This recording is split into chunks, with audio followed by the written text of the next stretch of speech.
I assume that works okay. Thanks, Andy. Actually, I don't know if some of you realize this, but I think when the pop-up comes up that says it's being recorded, I think at that point, if you select no, then you're blanked out. So you don't have to worry about your screen or your name showing up. You show up as a kind of blank space. Oh, really? In other words, it does record, but you don't get shown up. At least that's how it's been working in my own classroom. Oh, that's interesting. I didn't know that. Yeah, so it's a little Okay. bit easier than not having to change your name and that kind of thing. Sure. Okay, well, the floor is yours. Please take it away. Okay, thank you very much, Andy. And I'll just get started with, with the presentation, which is a workshop, but as with perhaps everything this year, has been done a little bit on the fly, and I hope it's not too rough. What I am hoping to do is to begin with some of the best practices, sort of the principles of TBLT, and set those as a kind of guiding principle, and then show some of what myself and some of my colleagues have been doing with TBLT online this year using Moodle and using Zoom. I'm thinking that this whole process might take perhaps about half an hour, so it should be a little bit less than the full hour that we have. But I think that'll be great, because then it'll give us hopefully lots of time for questions and a bit of a dialogue at the end. I'm sure that some of you, in fact, have been doing some stuff with Moodle and Zoom already, and perhaps can share some of your thoughts on what you have done.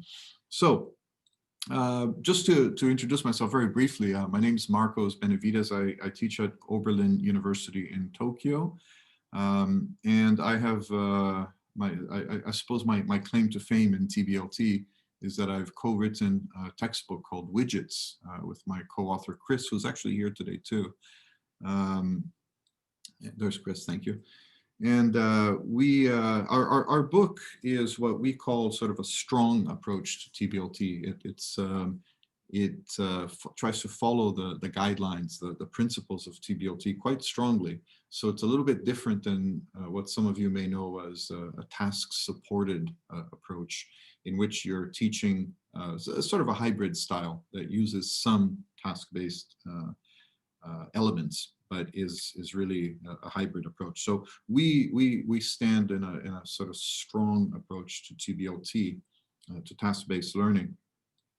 And so let me just detail a little bit about what that means, and then how we sort of have taken some of those principles and applied to online teaching this year in an ERT situation.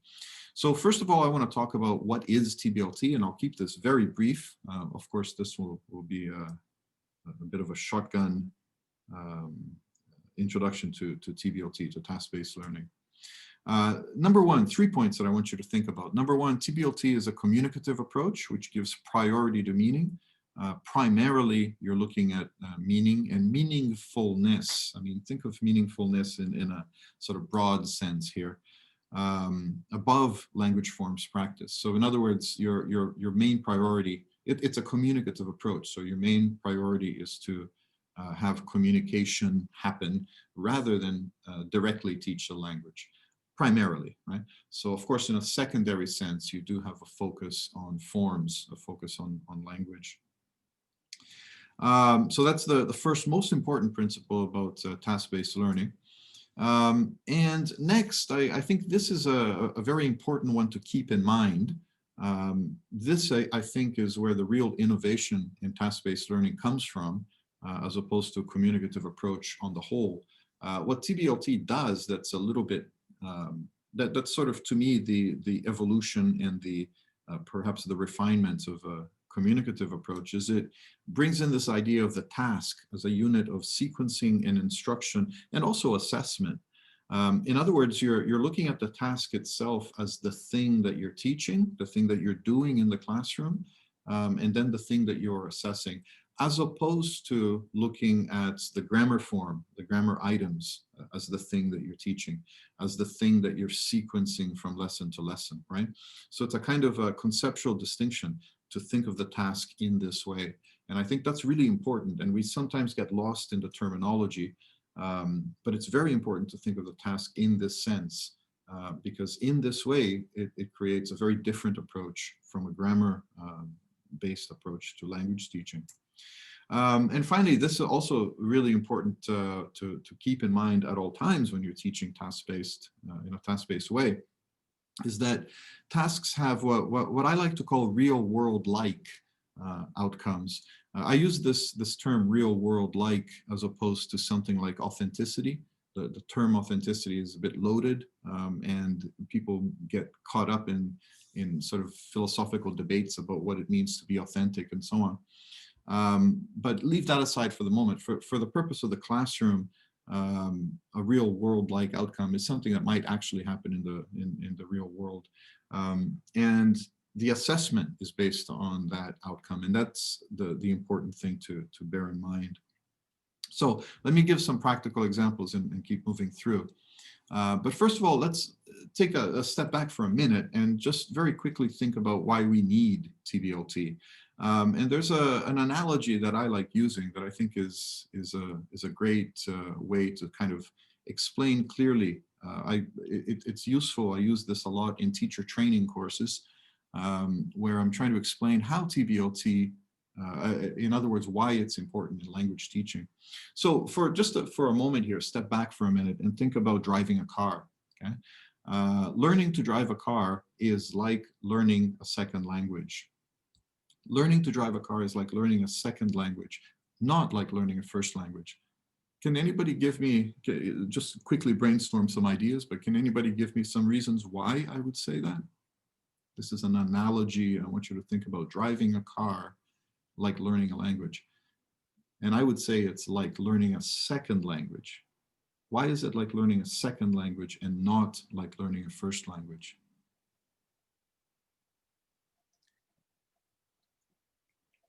I'm not going to give too much time with it. We have to do something to be able to do it, rather than it.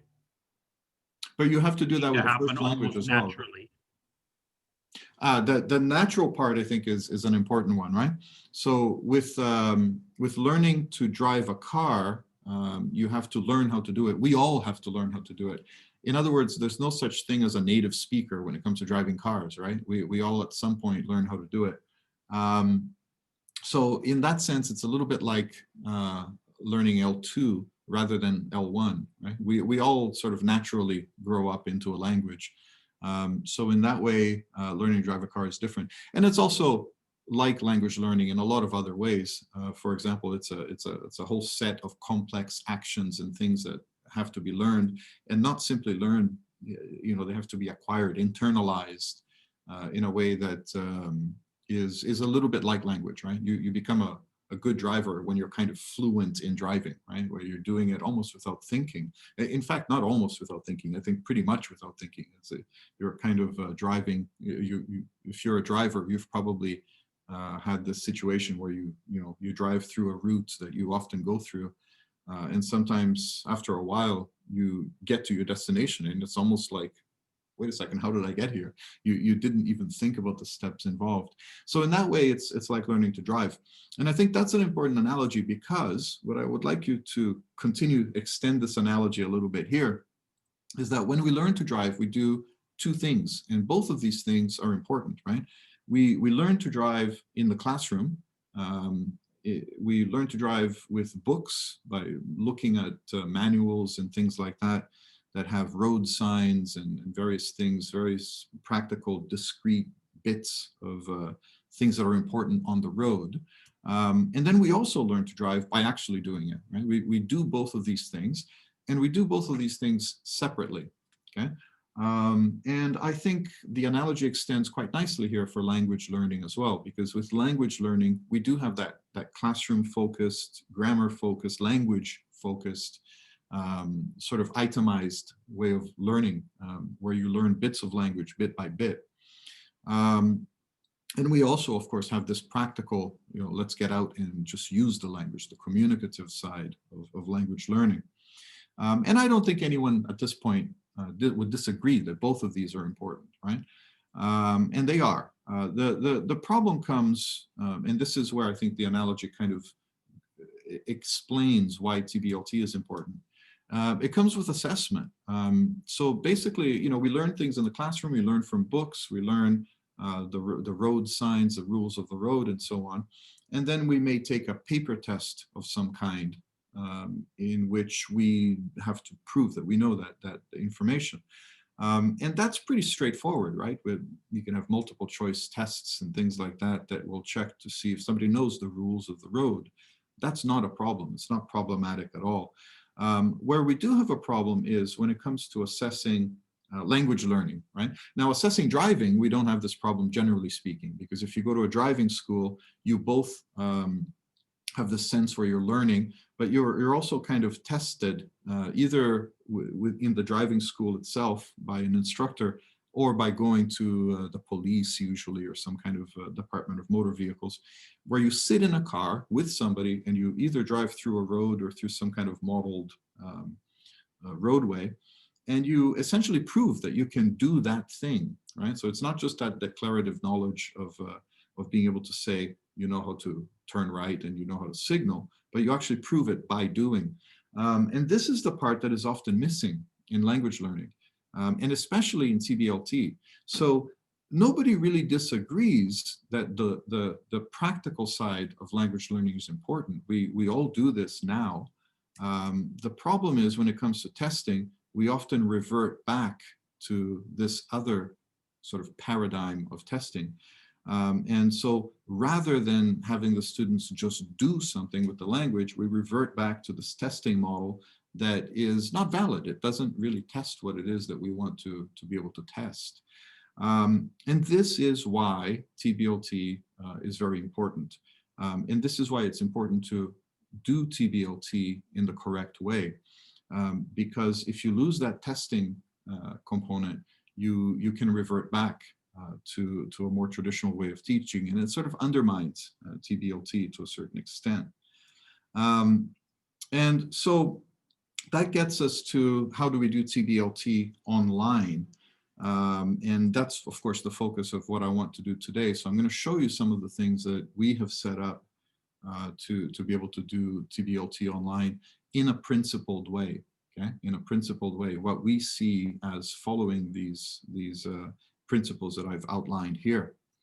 And so as I show you these things, the two key factors, there are, you know, TBLT is actually a very rich area of study. There's a lot that can be looked at and talked about. Two key factors that I think are especially important. The first one, sequencing, is important, of course, to teaching, because when you're teaching TBLT, anybody can teach a single task.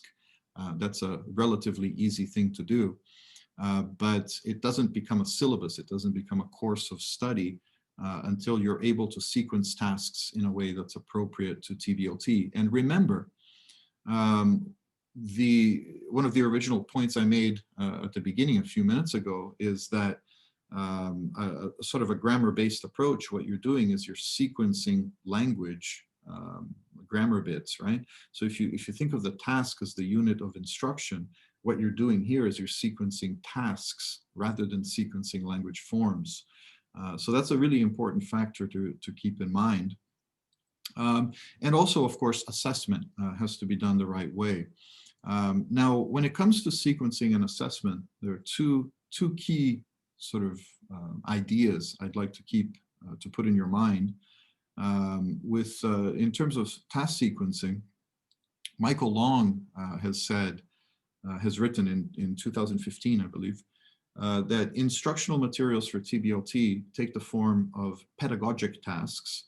And what he means by pedagogic tasks is tasks in the classroom versus tasks that are target tasks out in the real world. So it's an issue of authenticity, from pedagogic to real world, is how much like the real world is it? So what he says is instructional materials for task-based learning take the form of pedagogic tasks, which are initially simple and become progressively more complex as you get closer and closer to that target task. Okay? And another important point to do with sequencing is that then series of tasks are sequenced according to their relative task complexity. not linguistic complexity.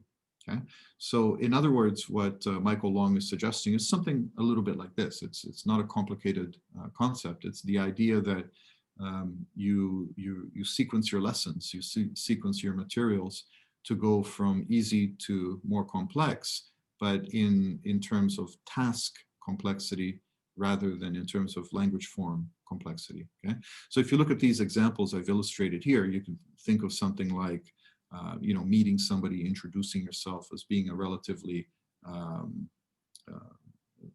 simple task, compared to what comes next, which might be to talk in a meeting, right? To present something in the context of a small meeting with your coworkers, versus an even more complex task, which would be something like a press conference, for example. And so task complexity should be sequenced this way, according to Michael Long, because as we get pulled along by this complexity of the task, our language learning gets pulled along as well. And what we target isn't the language form itself, but we target this kind of, the internal syllabus, right? Rather than this externally constructed grammar syllabus. So this is sort of the idea. Task sequencing is really important. And of course, online, this becomes, in some ways more problematic, but actually in many ways easier. Because what this allows us to do online is to take the secondary consideration, the grammar forms, and sort of remove them a little bit from the task and set them aside. And what you could do is organize it in a way that the technology then allows you to access some of those language forms at different times. They don't have to be organized in a sequential, linear manner in the way that a textbook is sequenced, right? That's really the problem with the textbook, with textbook writing, is that a textbook is linear by nature. It's a book that goes from beginning to end. So there's really no way of structuring it to be inclusive of language forms, but in a fluid way, which is necessary in TBLT. In other words, with students take the language at the time that they need it, rather than at the time that the teacher is planning to instruct it.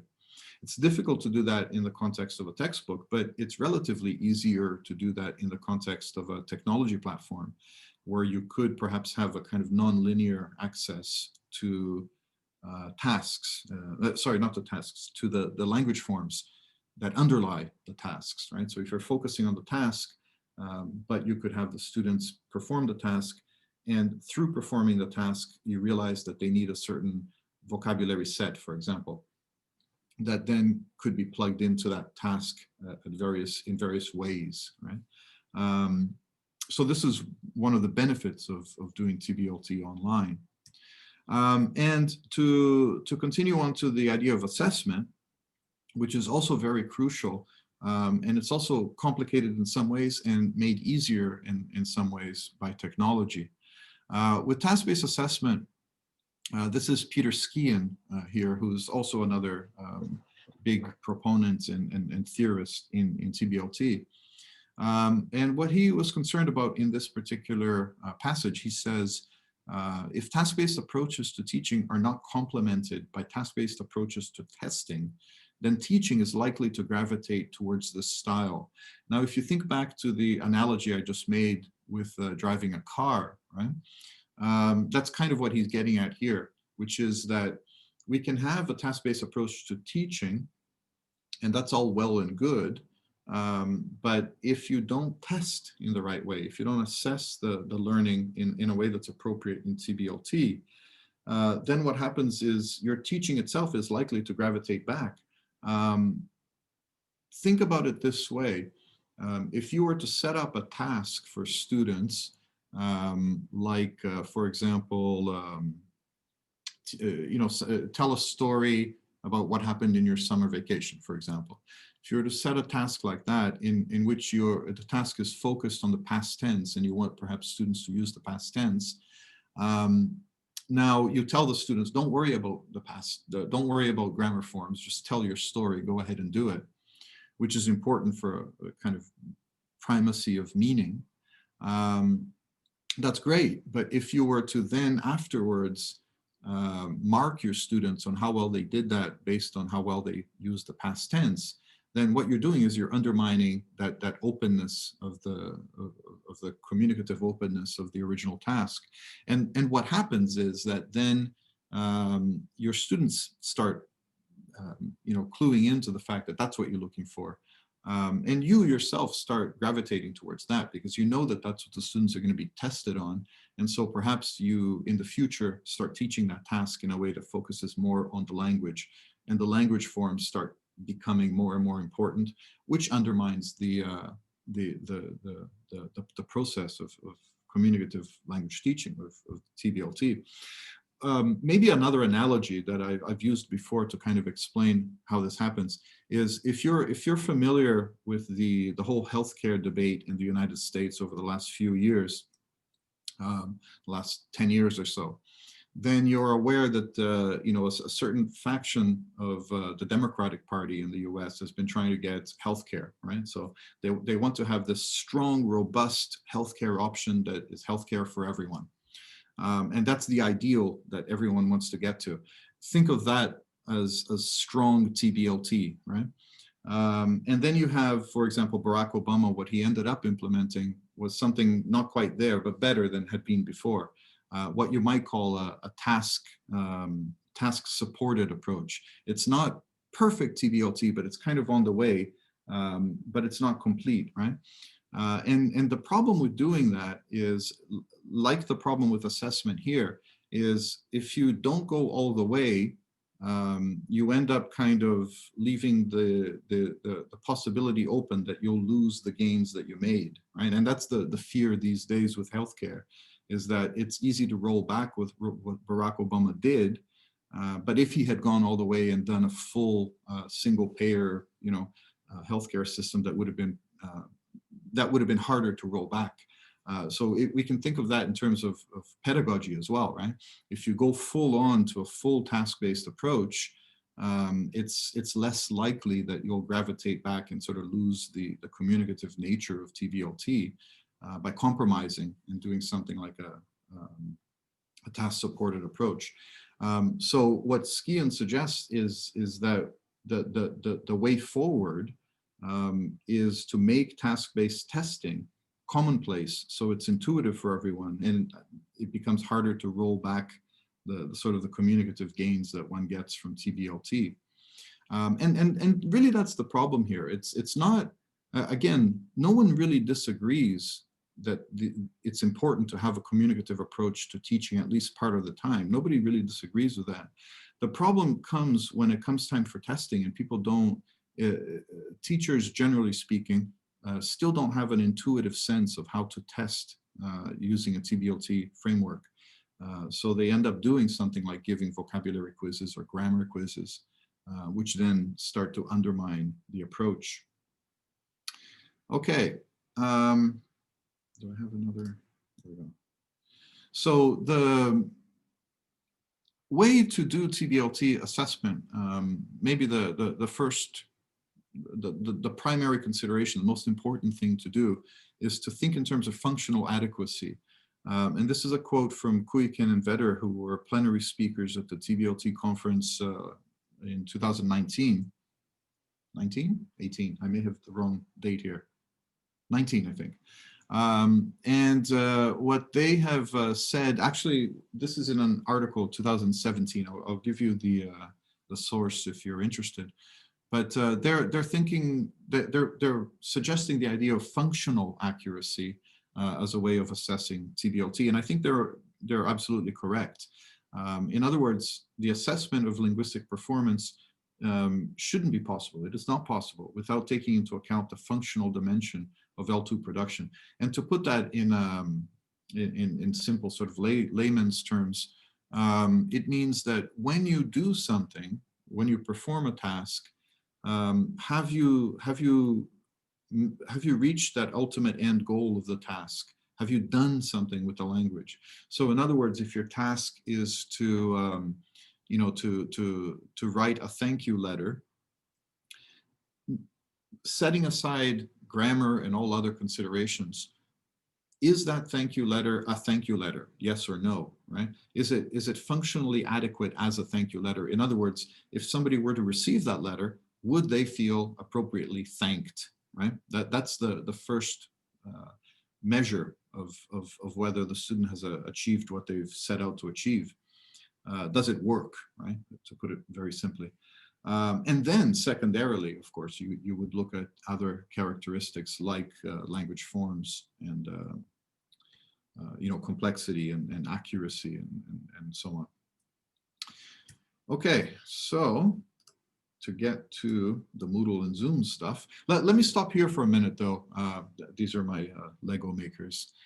If anyone has any questions about what I've said so far, laying out some of the principles and the groundwork of TBLT, I'll get to the Moodle and Zoom stuff in a minute, right after this, in fact. But if anybody has any questions or comments at this point, now might be a good time. Greg, yes. I mean, the one reality is all of these famous researchers have been putting out these principles and guidelines now for a long time. But without people like you actually creating materials, materials that are truly task-based as opposed to just another photocopiable worksheet to do a task to support whatever you might be running in your course, have been very, very limited. And so, I mean, I think this is a really, really important push that you're making.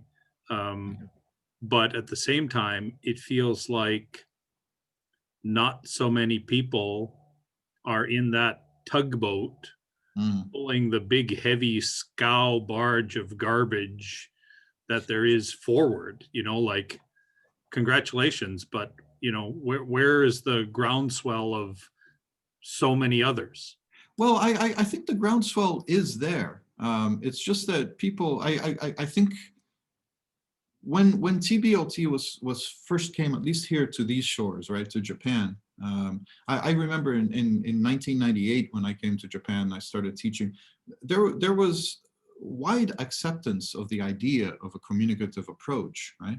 I don't think anyone these days seriously disagrees that some sort of a communicative approach is important. We all agree with that.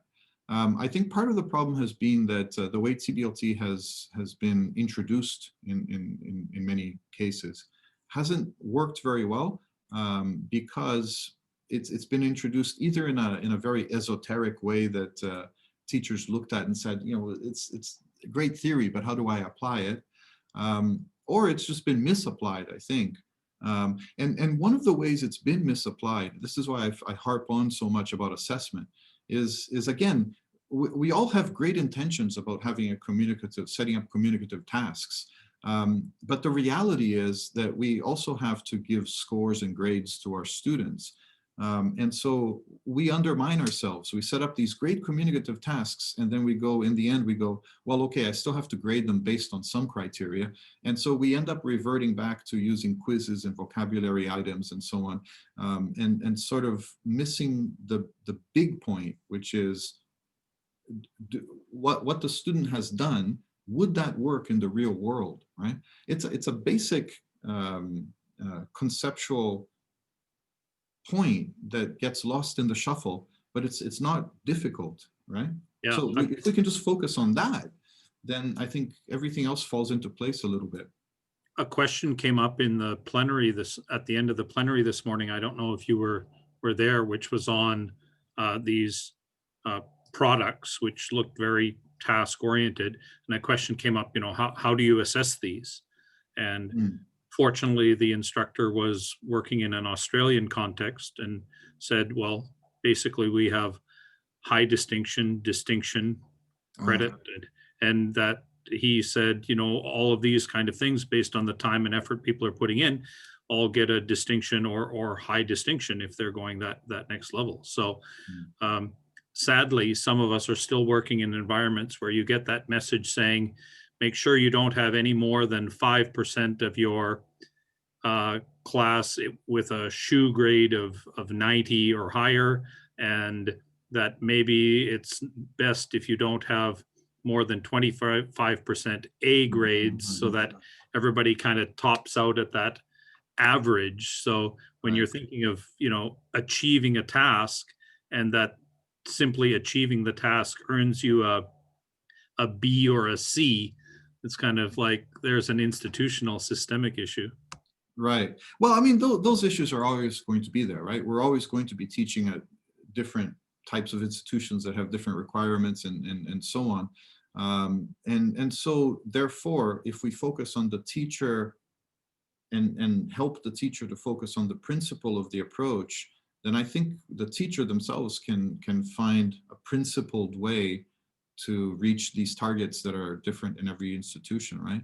The problem we're having now is not so much that we have to give a grade as the problem itself. The problem that I see right now is that people don't stick to the principles of TBLT.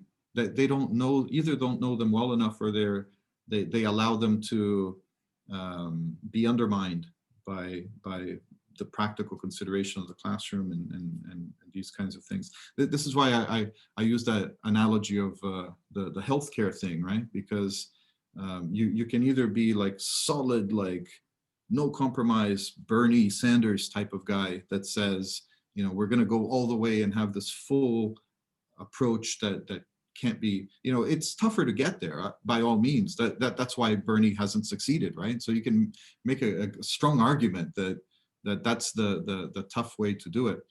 But you've got to realize at the same time that the mid approach, the Barack Obama, Hillary Clinton kind of midway approach, is also dangerous in some ways, because they allow that wedge to be put in. So from an institutional way, it allows the institution to say, well, no, you need to have X number of A's and B's and so on. And so you go, okay, well, let's throw in a vocabulary test to sort out the wheat from the chaff and so on.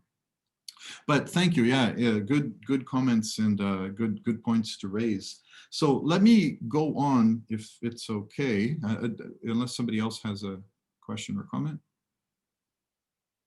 All right, so let me go on. Please do if you do. Okay.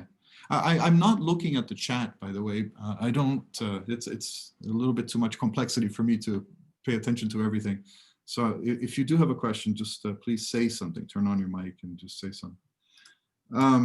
So I just wanted to show some of the solutions that I've come up with for my own classes using Zoom and using Moodle.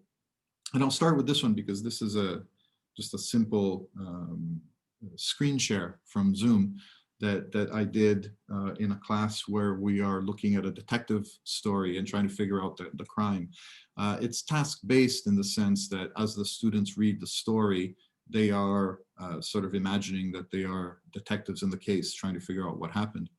And one of the activities in the book that's set up like this for the purpose of discussion is a blank picture of the scene of the crime, where the students have to read the book and then they have to discuss how the body, the position of the body and what's around the body and that kind of thing.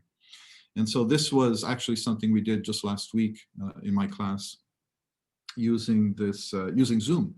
And this, I think, is a good example of how Zoom can be helpful, actually, because this kind of activity is not easy to do in a kind of whole class context in a typical face-to-face classroom. But with Zoom, it becomes, it's facilitated by the screen share. So basically, we shared screens. In this case, only one student was making the pictures and drawing. But what you could do with Zoom in this case is to have multiple students at the same time writing in and putting in the various clues and discussing the way the crime, the scene of the crime happened. So this is just a quick example of how Zoom can help with keeping tasks principled, right?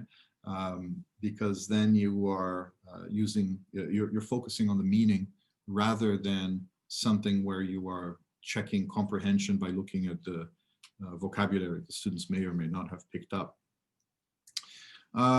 Now, this is the part where I will switch my screen share and actually give you an example of our Moodle. So let me see if I'm still logged in here. It should be okay. All right, screen share. I'm going to do a different page. Okay. Now I'm going to show you, I've got two Moodles that I want to show you. In both of them, I have slightly different features. This one here is the one that I'm developing with Chris based on our book. And I've set up an example course here. And what I want to show with this is how Moodle has helped us to do the sequencing, right? So I mentioned that sequencing is a really important aspect of TBLT. And what it has allowed us to do, so to show you the feature of the sequencing here. Now, in this course, I don't know if you're familiar with it, this is a task-based, it's a simulation course where the students imagine that they're working at a company. And so they go through a kind of product cycle and they do various tasks from stage 1 to stage 6, and the tasks grow in complexity. Now, what you're looking here is my, my teacher view. And one of the things that we have done with Moodle here is we have set up the stages. As you notice, they're backwards, 6, 5, and so on. And they're restricted. They're not available unless a student has done something. I don't know, is this relatively easy to read on your screen share? Can you actually see the words here? I'm okay. I can read it okay, yeah. So we've set it up backwards. And the reason we've set it up backwards is because each stage is restricted. So this is something you can do on Moodle as a way of presenting material in a sequential way, is to have it restricted. Now I'm going to quickly switch to my student view. Make sure that's okay too. All right. Let me quickly switch to my student view and I'll show you what the student sees, which is, oops, Chrome, there we go. And what the student sees, if you see here, is simply stage 1. They don't see all the other ones. And the reason for this is that this course that I've set up for the purpose of the example, the student hasn't completed the various tasks that allow them to progress through the stages, okay? So what we have done is we've set up the lessons here. I'll show you this in more detail in a minute.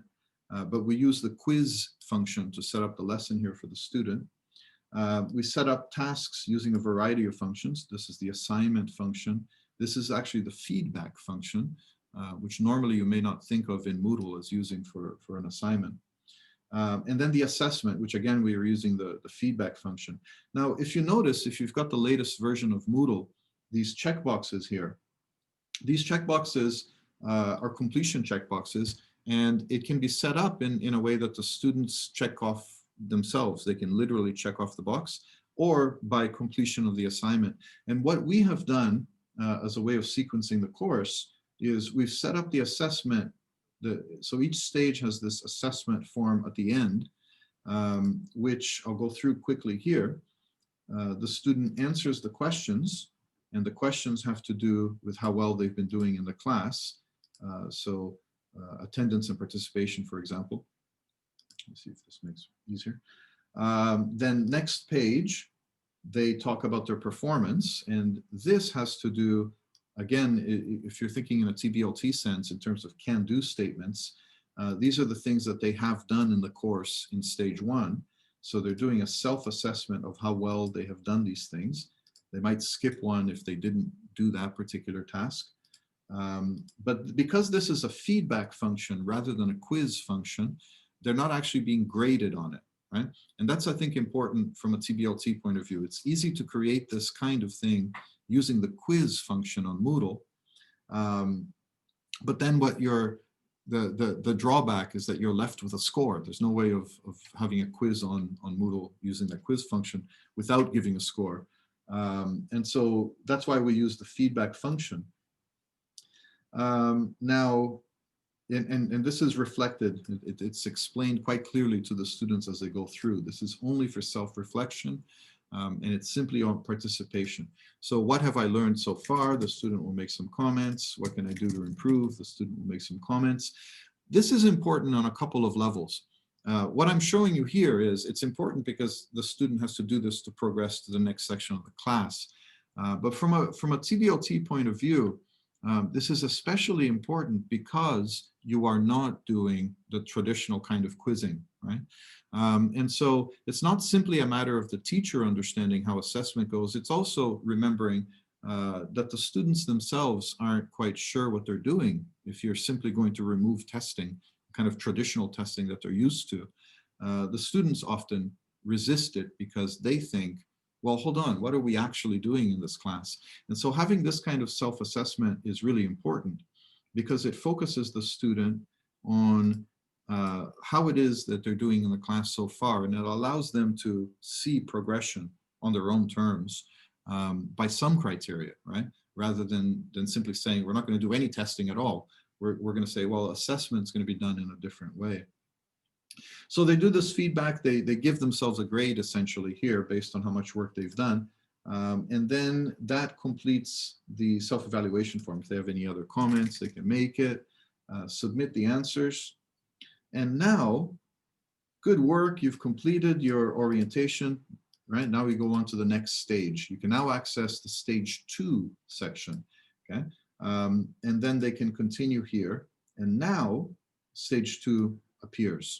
Okay, so in terms of sequencing from a TBLT point of view, this allows, it gives the students a lot more autonomy on one hand, because it allows them to think about assessment on different terms. It allows them to progress through the book and perhaps do the lessons again and again. And it also allows, what I'm going to show you next is presenting tasks in a way that is beneficial. Okay? Now, I'm going to very quickly, so now this student, if you can see here, I've got like a fake student I've created, right? So this student is now in stage 2. They're ready to do the stage 2 tasks, which I'm going to show you in a minute. And once they do that, if you think about this sequentially, they can then do assessment for stage 2, just like I've done to show you. Which then will take them to stage 3 once they've completed the module. So this is a way, again, of using the features of Moodle to move the students along through this course in a guided way, but still in a way that is not against the principles of TBLT so far. Now, I'm going to switch back to the share screen to the teacher view again. Let me show you here, because there's another point I wanted to make. Now, if you're familiar with Moodle, and I hope some of you have tried it already, this is perhaps not so much an introduction to Moodle, as more somebody who's already a little bit familiar with some of the functions. If you're familiar with Moodle, you've tried creating various types of functions. Like I said before, this is the feedback function. This is a quiz function. And there are various others. This is an assignment function that allows you to submit assignments. And the trick with Moodle that I found in terms of staying principled, according to a TBLT sense, is to kind of hack Moodle a little bit in a way. Because the various modules, the various sections that we have that are pre-made, they're all made by different teams of people around the world for different purposes. And some of them are compatible with the TBLT approach, some of them are not, and some of them are not, but can be made, can be sort of hacked to a different purpose. And that's what I wanted to highlight. So when we first started developing the lessons for our TBLT course here, what I thought might work, I'm looking down, I called this section the recycle bin, because this is where I've been putting the stuff I haven't been using that didn't work so well. But we used this function called a workshop, because we thought that this would be a better way to set up the task process and the task submission process. And it is. It's this the workshop module on Moodle is very very good. It's very strong. I'm sorry, I'm in the wrong course, am I?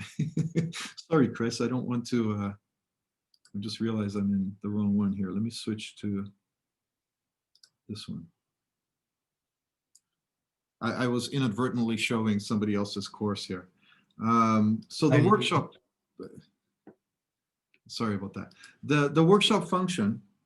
So if you're new to Moodle and you're thinking, you know, what are these different functions and which ones are best for TBLT, the workshop function jumps out of the page at you, and it seems like one of the best ones to use. It's a very powerful function. It is good. It can be used in a very good way because it allows you, for example, to do peer assessment in a kind of organic way. But man, it's difficult to set up. And the teacher has to manage, the teacher has to kind of micromanage all the different steps through it. And so we decided that although it's a very strong sort of function, it has good functionality, it's just too complex, except if you're already very familiar with Moodle, and you also want to go through and micromanage the steps, which I don't think, you know, I think at that point you're in danger, micromanaging the students too much. You're in danger of taking away some of their autonomy to move through the process. So I already kind of don't like it on a sort of ideological level. But we tried setting it up this way. It didn't really work very well. Why am I back on widgets A again? This is strange. Oh no, this is JALT. Okay. And so we tried that and it didn't work. And another module, another function that we tried it's called the lesson function, which allows you to create a lesson step by step. And again, that one didn't have some of the functionality we were looking at. And what I realized is that the quiz is actually pretty strong if you don't use it as a quiz. So what I ended up doing is setting up the lessons by using the quiz function. And I keep saying here, it's not a quiz because I want the students to make sure they understand that. What I've done is taken the book, parts of the book, and put them into the quiz. And this is easy enough to do as a way of guiding the students through the lesson. And it can be done if you set it up non-sequentially, which means that the students can move forward and back, and you're not concerned about the grading functions of the quiz, then it allows the student to kind of essentially open the book, do a task, and you can have little comprehension checks and things in there to just for the student to do a kind of self-check whether they're understanding what they're doing. And then they go through there are, you know, some of this stuff you can argue is not particularly TBLT, and you'd be correct. But it does allow the student to do a little bit of work on their own, maybe for homework, come back to the book, and basically check whether they are getting, they're understanding some of this terminology. And if they're not, they can go off and check on their own. The problem with this, of course, is that you end up with a score at the end when you go through the various sections. But we've tried to set it up in a way that the score is not important. Although, again, don't forget that I'm using the quiz function, so it does have all of these, it does at some points suggest that there is a score that you get, right?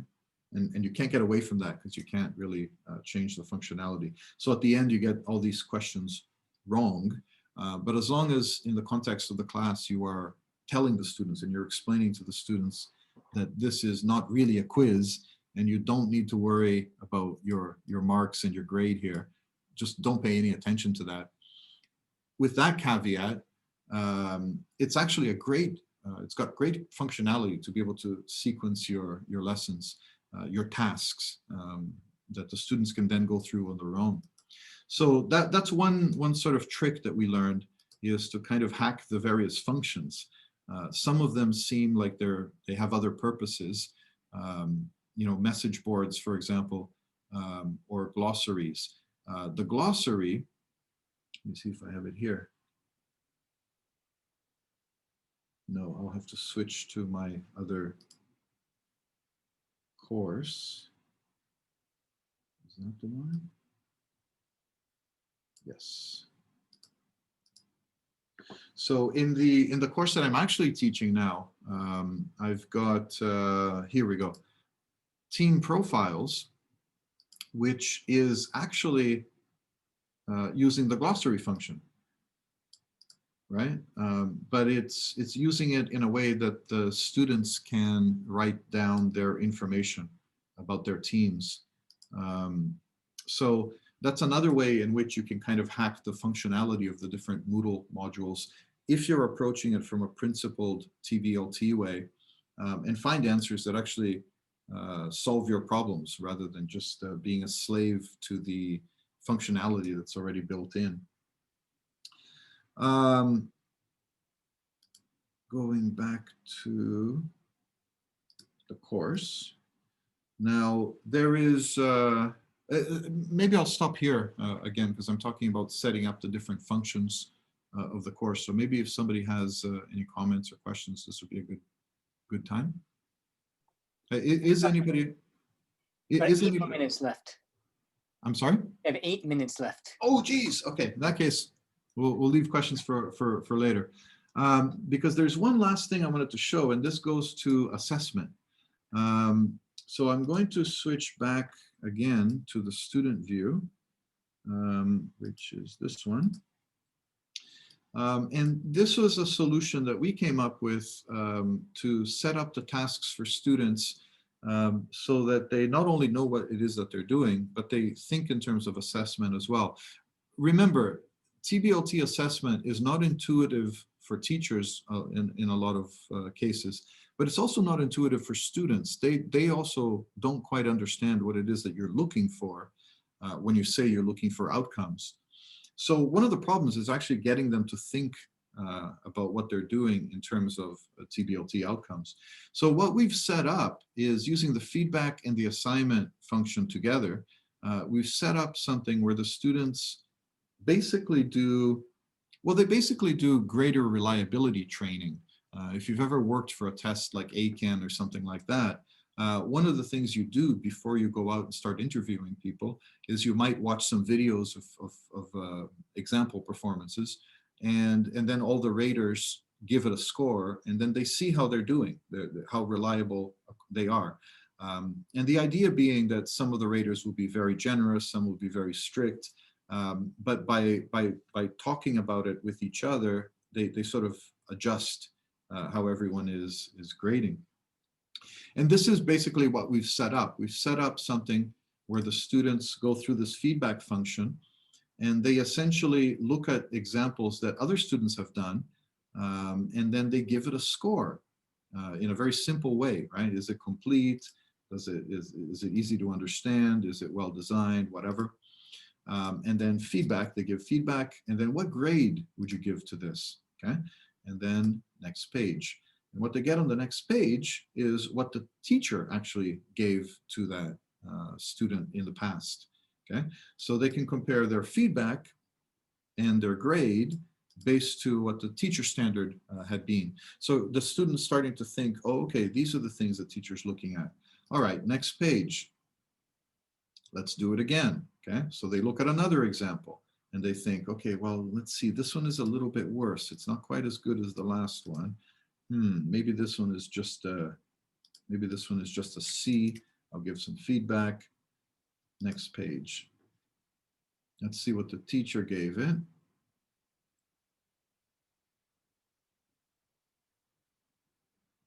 Come on, almost there. Don't fail me now. There we go. So again, we look at the teacher's feedback, the teacher's score, and do you agree or not, right? And this is an open question. There's no absolute score, of course. This is what the teacher gave. You think about what you gave. Do you agree? And then continue. You do it once more. And again, you give it a score. This one is better, right? Give feedback. Maybe this one is an A. Next page. And okay, here's the feedback the teacher gave. Okay, great. So we're kind of on track, right? Where our reliability with between what we think and what the teacher think is getting on track. Then we submit the answers, and now that we have submitted the answer, it's your turn to submit your own, right? So continue. So just like before, I showed you how you can go from stage 1 to stage 2 by completing a task. Now, here we are on stage 2. You'll see that now this has come open, okay? Which now allows them to submit their own task attempt after having done a little bit of greater reliability. So I think this is really important, and really this is the best feature that has come out of using Moodle so far that we have seen is to be able to do this with students in a really practical way. And this can be done, of course, outside of the class. So if you do it on Moodle, it's an asynchronous thing. You could, of course, also have the students do it together in a breakout room, sharing the screen, and then discussing with each other what their scores are. That's perhaps even better, because then it allows them to adjust their scoring with each other. I'm going to have to stop here because we are running out of time, and I want to give a couple of minutes to questions or comments. So let me just go back here, but if anyone has a question, now would be a good time to bring it up. And I'll just leave this screen up here in case anybody wants to email a question later. But is there any other question or comment, or do you do something similar? I'm interested in that as well with Moodle or Zoom. I haven't really talked about Zoom all that much. One other thing I was going to show, let me see. Okay, I guess I didn't put it here, did I? Oh, here it is. This is how I set up a speaking task on Zoom. By having the students, we use Flipgrid in this case. So I set up some Flipgrid topics for the students could prepare a short video of a topic that they're going to talk about in class later. That's what we see here. And then later in the breakout room, again, another feature of the latest version of Zoom is you can create rooms, you can name rooms, and you can allow students to choose their own room. So after they had done their preparation, I set up a number of rooms called video games, movies, food, jobs. I set up these rooms, and then I told the students, choose the room you want to go to, the topic you want to talk about, go in and talk about it, and you can change rooms if you like. Which again gives a little bit of autonomy, allows the student to talk about the topics that they perhaps want to talk about, rather than forcing them into topics. You can see that the video games and the relationships one, nobody's in that particular room. But yeah, we've got 2 minutes, so questions, now is your final chance. Maybe before we do that, let me ask everyone to unmute their microphones and let's give a round of applause to our speaker. Yes. Thank you very much. Thank you very much. We only have 1 minute for questions, so we might have to go to the hangout rooms afterwards. So that might be an option. Yeah, actually, I'll do that. I'll go to the hangout rooms, and then if anyone's interested, please follow us in there. You should be able to see. I think Chris might be able to do it as well.